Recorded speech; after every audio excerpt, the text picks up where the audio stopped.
नमस्कार साथियों, आज का अपना टॉपिक है मात्रकों की पद्धतियां। हालांकि मात्रकों की ये पद्धतियां आपने 10वीं कक्षा में पढ़ी है, फिर भी आपके यहाँ इसमें दे रखा है तो अपने को एक बार इनको पुनः पढ़ना है। मात्रकों की पद्धतियां, मात्रकों की पद्धतियों में पहला सीजीएस,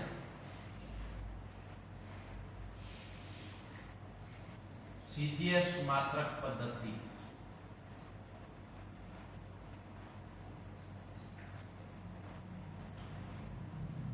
फिर है एमकेएस मात्रक पद्धति और एफपीएस मात्रक पद्धति। 3 मात्रक पद्धतियां हैं और चौथी एक मात्रक पद्धति जो एमकेएस मात्रक पद्धति का एक रूप है, जो 1960 में मापतोल समिति ने एक पद्धति बनाई जिसे एसआई मात्रक पद्धति कहते हैं। तो सीजीएस मात्रक पद्धति, सीजीएस मात्रक पद्धति क्या है?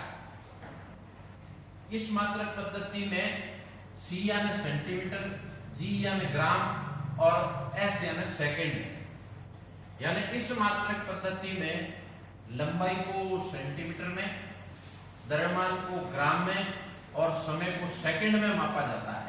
तो इसे मैट्रिक्स पद्धति भी कहते हैं और गॉस पद्धति भी इसी पद्धति का नाम है। तो सीजीएस मात्रक पद्धति इस मात्रक पद्धति में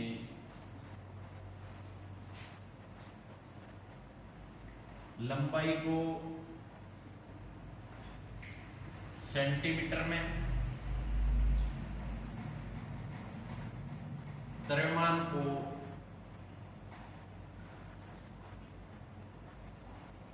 ग्राम में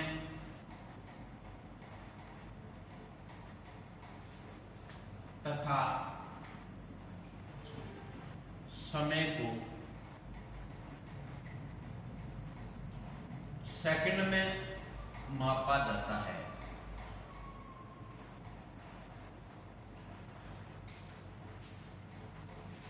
इसी प्रकार एमकेएस पद्धति,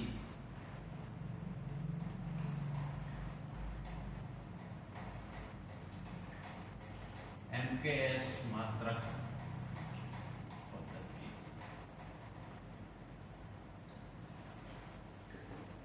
मात्रकों की इस पद्धति में, इस पद्धति में लंबाई को मीटर में,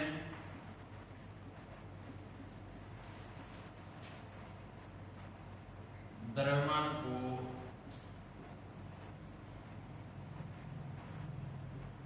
किलोग्राम में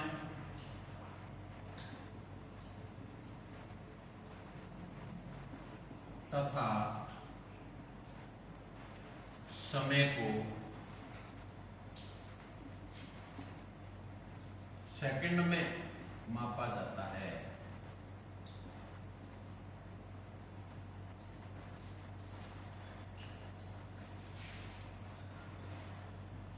एफपीएस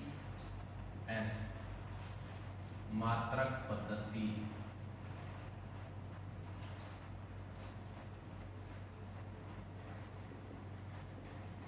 इसे ब्रिटिश मात्रक पद्धति भी कहते हैं। इस मात्रक पद्धति में लंबाई को फुट, पाउंड और समय को सेकंड में मापा जाता है। इस पद्धति में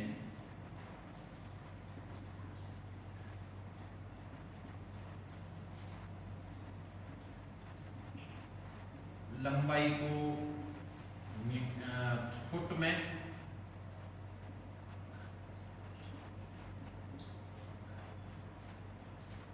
द्रव्यमान को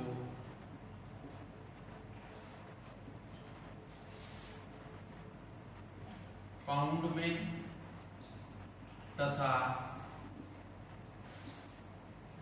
समय को सेकंड में मापा जाता है।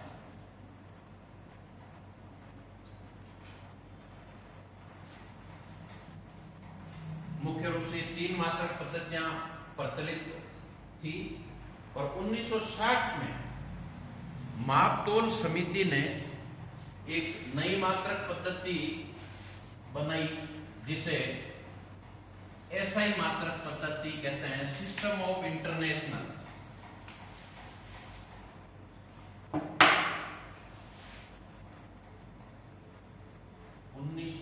में मापतोल समिति ने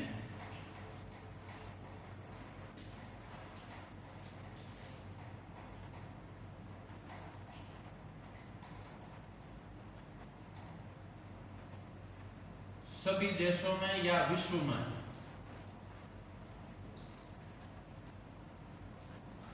एक ही मात्रक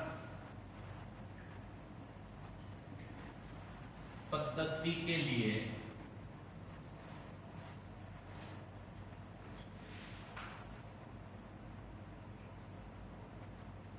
एसआई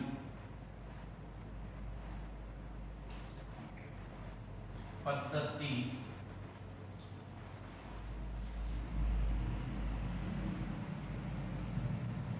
को बनाया।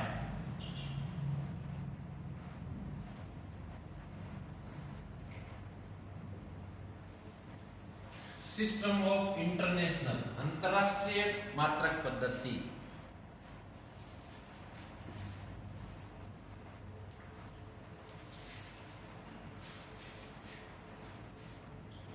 एसआई अंतरराष्ट्रीय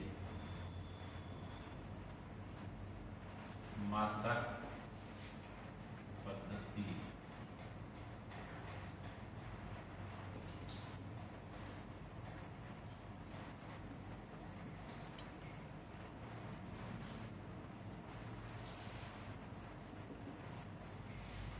इस मात्रक पद्धति या यूं कह सकते हैं यह मात्रक पद्धति एमकेएस मात्रक पद्धति का एक नया रूप है या सुधरा हुआ रूप भी कह सकते हैं।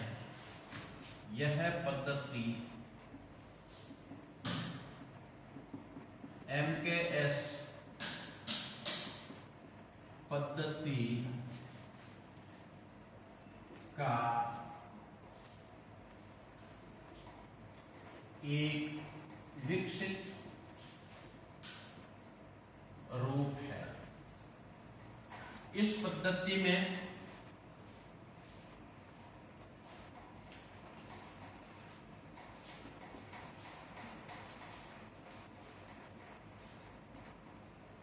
एमकेएस पद्धति के मात्रक एमकेएस पद्धति के मात्रक कौन कौन से? मीटर, किलोग्राम,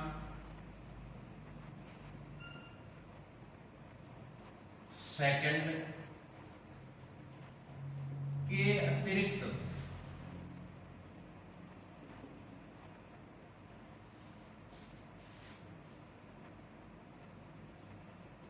विद्युत धारा के लिए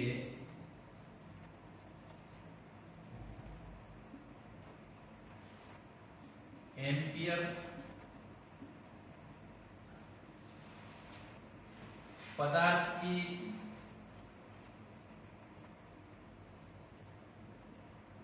मात्रा के लिए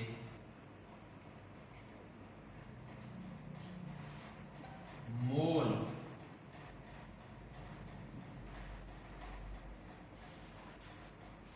एम्पियर को ऐसे लिखा जाता है एएमपी, एम्पियर। प्रकाश की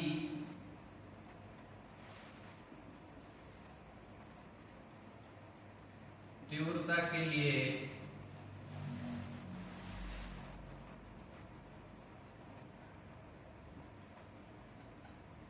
कैंडेला,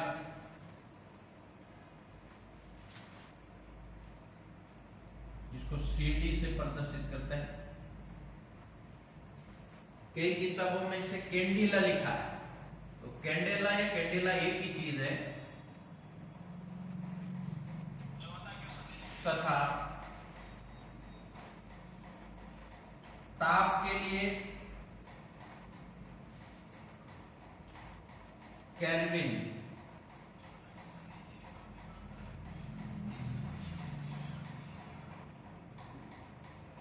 ताप के लिए केल्विन, ये चार मात्रक, मूल मात्रक लिए गए एसआई मात्रक पद्धति में। एम के कुल मिलाकर इसमें एक तो ये हुआ मीटर, किलोग्राम, सेकंड। इसके पश्चात ये चार मात्रक और हो गए, विद्युत धारा का एम्पियर, पदार्थ की मात्रा के लिए मोल, प्रकाश की तीव्रता के लिए कैंडेला और ताप के लिए केल्विन। ये चार और मिलाकर एसआई मात्रक पद्धति के जो मूल मात्रक हो गए वो 7 मूल मात्रक हो गए। तथा इसके अतिरिक्त इसी मात्रक पद्धति में 2 पूरक मात्रक लिए गए।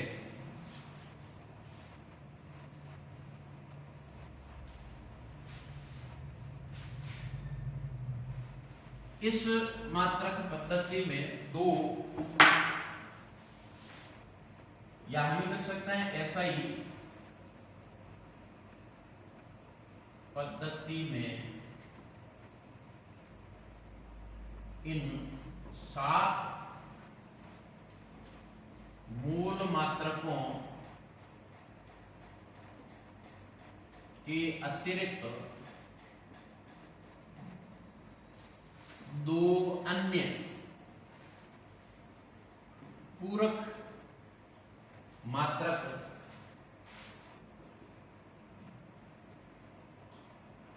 लिए गए। कौन कौन से? तलीय कोण के लिए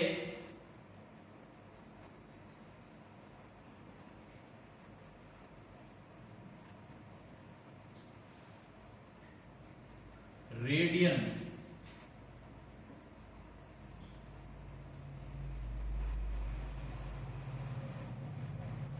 और घन कोण, घन या ठोस कोण के लिए स्टेरेडियन,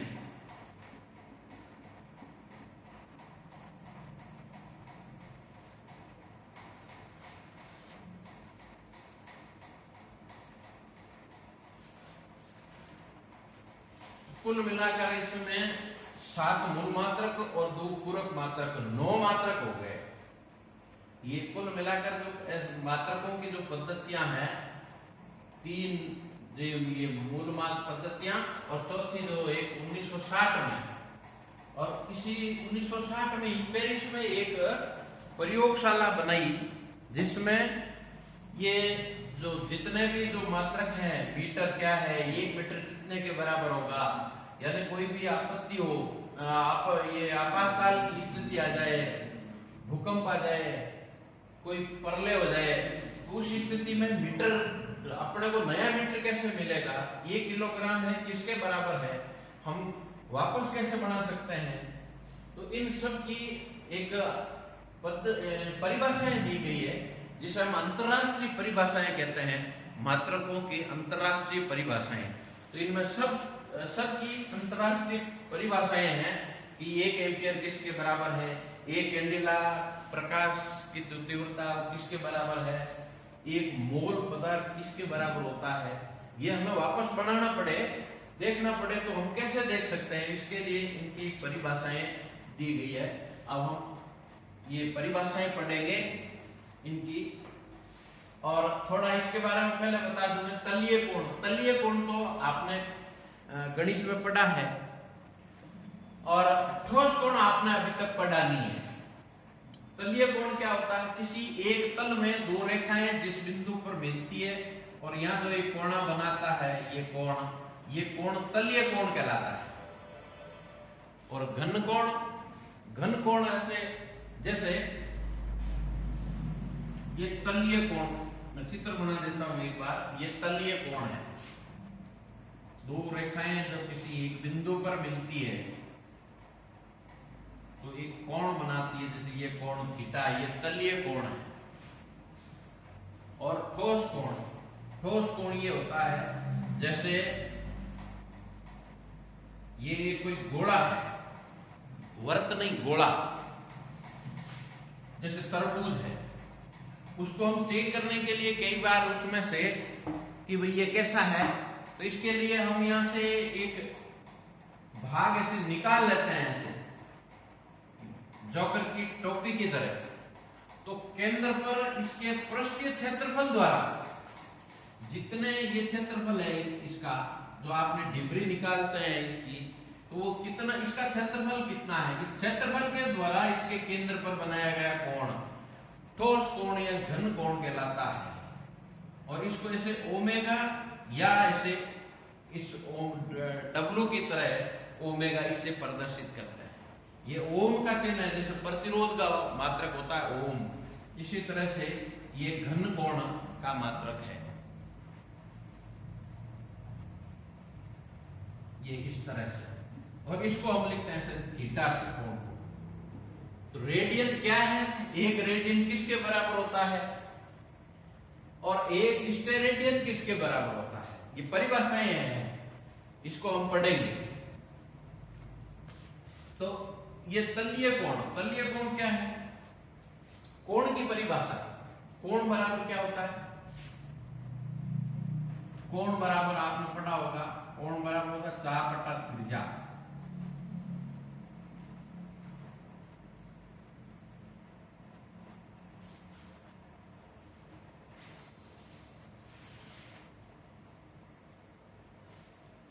तो चाप, जैसे तलीय कोण की बात कर रहे हैं, तो तलीय कोण जैसे ये एक कोई रेखा है, तो एक ऐसे एक इस बिंदु के सापेक्ष इसका जो सिरा है घूर्णन गति कर रहा है, ऐसे घूमता है, तो ये पूरा चक्कर लगाने में 360 डिग्री का कोण बना लेता है केंद्र पर। 360 डिग्री या 2 पाई रेडियन का कोण बन जाता है जब एक चक्कर घूमता है। मान लीजिए ये यहां से यहां तक घुमा है,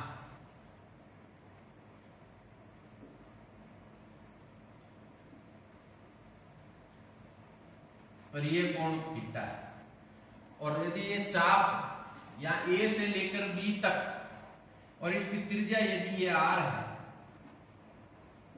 तो त्रिज्या के बराबर चाप द्वारा केंद्र पर अंतरित कोण 1 रेडियन के तुल्य होता है।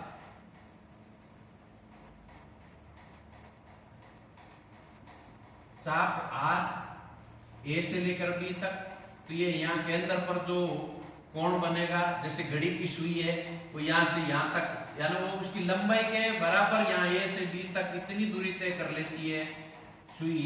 तो यहां पर जो बनाया गया कोण है ये थीटा, वो 1 रेडियन के बराबर होगा, क्योंकि त्रिज्या चाप ही किस त्रिज्या के बराबर और त्रिज्या आर, तो आर से आर कैंसिल हो गया, क्या रह जाएगा 1। इस प्रकार ये 1 रेडियन की परिभाषा क्या होगी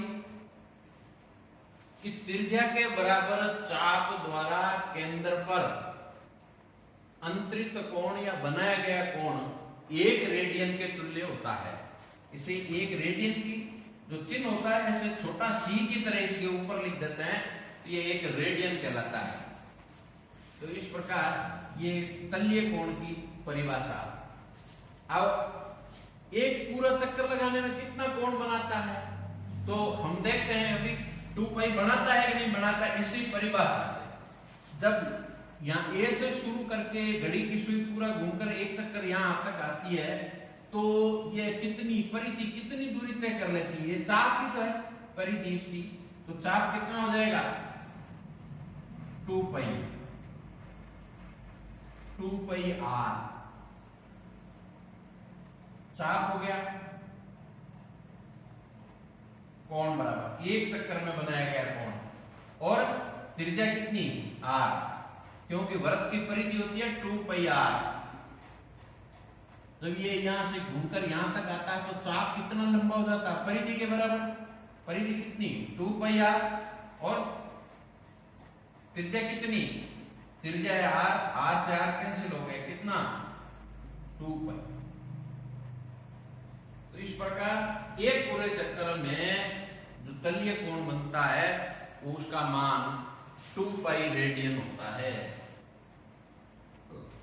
इसी प्रकार ये ठोस कोण, ठोस कोण के लिए वैसे हम वृत्त और चित्र बनाने में गोला और वृत्त में कोई अंतर नहीं आता है, परंतु इसमें घन कोण की जो परिभाषा होती है, घन कोण या ठोस कोण, पृष्ठीय सूत्र है इसका, पृष्ठीय क्षेत्रफल बटा केंद्र से पृष्ठ की दूरी का वर्ग।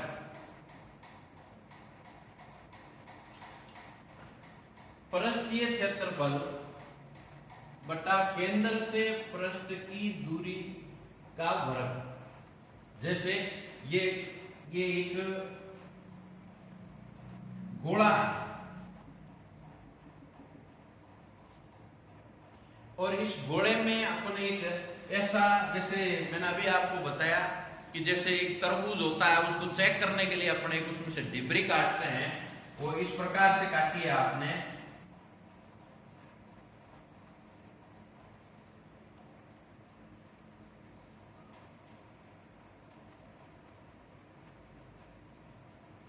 तो ये केंद्र से इसकी जो दूरी होती है वो तो आर के बराबर, त्रिज्या के बराबर। और यदि ये डिबरी जो काटी है वो एक आर भुजा का वर्ग है, आर भुजा का वर्ग, तो इसका क्षेत्रफल, तो यहां पर ये जो बनने वाला जो कोण होगा ये घनकोण कहलाता है। तो एक स्टेरेडियन की परिभाषा इससे किसके बराबर हो जाएगी, जब ये त्रिज्या के बराबर भुजा के वर्ग द्वारा केंद्र पर अंतरित कोण। तो ध्यान करना, पृष्ठीय क्षेत्रफल कितना होगा, जब इसकी भुजा, लंबाई, चौड़ाई सब आर है, इस जो आपने डिबरी निकाली है इसका, तो इसका पृष्ठीय क्षेत्रफल कितना होगा, आर स्क्वायर। और दूरी का वर्ग, दूरी कितनी है इसकी डिबरी की, यहां से पृष्ठ की केंद्र से त्रिज्या के बराबर आर, और उसका लिखा है वर्ग, दूरी का वर्ग, दूरी का वर्ग भी आर स्क्वायर। तो काट लेंगे आर स्क्वायर से आर स्क्वायर, क्या रह जाएगा, एक स्टेरेडियन,